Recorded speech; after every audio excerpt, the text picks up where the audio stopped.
Jonathan measures अब एक major problem में हैं। उनके ऊपर जो उनकी एक्स को लेकर असॉल्ट, मिसडिमीनियर एंड हैरेसमेंट को लेकर केस चल रहा था, उसके ऊपर कोर्ट का फाइनल वर्डिक्ट आ चुका है एंड जूरी मिस्टर मेजर्स को गिल्टी मानती है कई सारे चार्जेस पे, जहां कुछ दो ऐसे चार्जेस भी हैं जहां उन्हें गिल्टी नहीं भी माना गया है, जिसके ऊपर डिटेल में आप जानने के लिए नीचे लिंक दी गई है वैरायटी की। उन्होंने पूरे चार्जेस और स्टेटमेंट्स को कवर किया हुआ है, ज्यादा डिटेल्स के लिए आप उन्हें जरूर पढ़िएगा। जहां पे अब मेन बात करें तो जज ने मेजर्स को सेंटेंसिंग दी है आने वाली 6 फरवरी को, जहां पे उन्हें 1 साल तक की जेल हो सकती है, लेकिन he can also be sentenced to probation। And ये वर्डिक्ट आते ही मार्वल ने देर नहीं की, उन्होंने भी तुरंत फैसला दे दिया कि जॉनथन मेजर्स को ऑफिशियली मार्वल स्टूडियोज से फायर कर दिया गया है, विच मींस कि अब वो कैंग और किसी भी रूप के वेरिएंट में वापस नहीं आ सकेंगे एमसीयू में। इसके कुछ ही मिनटों के बाद ये भी जानकारी आती है कि एवेंजर्स कैंग डायनेस्टी को अब एवेंजर्स 5 के नाम से जाना जाएगा, जहां एवेंजर्स 5 की पूरी स्क्रिप्ट तो अभी भाई अपने शुरू की स्क्रिप्टिंग फेज में ही है, कुछ भी सॉलिडिफाई नहीं हुआ है। तो भाई इससे मार्वल के पास दो रास्ते बनते हैं कि वो अपनी यूनिवर्स को आगे लेकर जाएंगे कैसे। अब चाहे तो भाई वो मेजर्स को रिकास्ट कर सकते हैं सिंपल तौर से,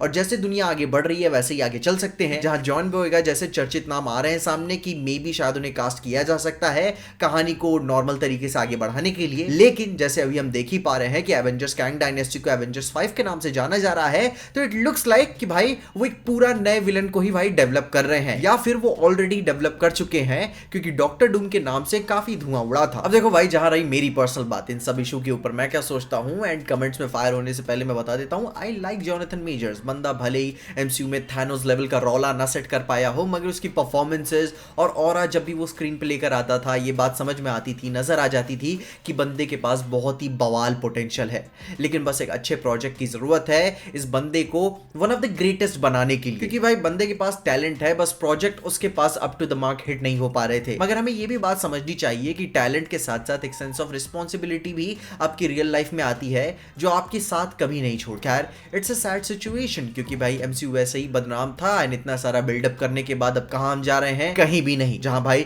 जिसने गलत किया वो गलत किया, उसमें कोई दो राय नहीं है। जहां ये भी बात सुनने में आ रही है कि जॉनथन मेजर्स अपने भाई केस और इश्यूज को लेकर ऊपर अपील करेंगे, मगर एट दिस पॉइंट नजर घुमा के देखें तो भाई उसके पास ऑलरेडी सब कुछ खत्म हो चुका है। उसकी media agency, managers and PR firm ने उसे ऑलरेडी ड्रॉप कर दिया, किसी मैगजीन के साथ था वहां से भी निकाल दिया गया, सर्चलाइट डिस्ट्रीब्यूटर्स के भाई उनके कैलेंडर से भी क्लियर कर दिया गया उसके लीगल ट्रबल की वजह से, एंड नाउ लास्ट में मार्वल, सब कुछ चला गया। एंड भाई इतिहास गवाह है कि जब आप ब्लैकलिस्ट हो जाते हो इंडस्ट्री से, तो भाई एक्टर को एटलीस्ट 5 से 10 साल लगते हैं किसी भी तरीके का कमबैक करने में, क्योंकि भाई काम ही आपको कोई नहीं देता। एंड आई होप उस टाइम फ्रेम में अपने जॉनथन मेजर्स अपने लाइफ चॉइसेस के बारे में सोचे, करियर के बारे में सोचे, गुस्से के बारे में सोचे, और सबसे जरूरी बात अपने लाइफ पार्टनर और लड़कियों के बारे में सोचे,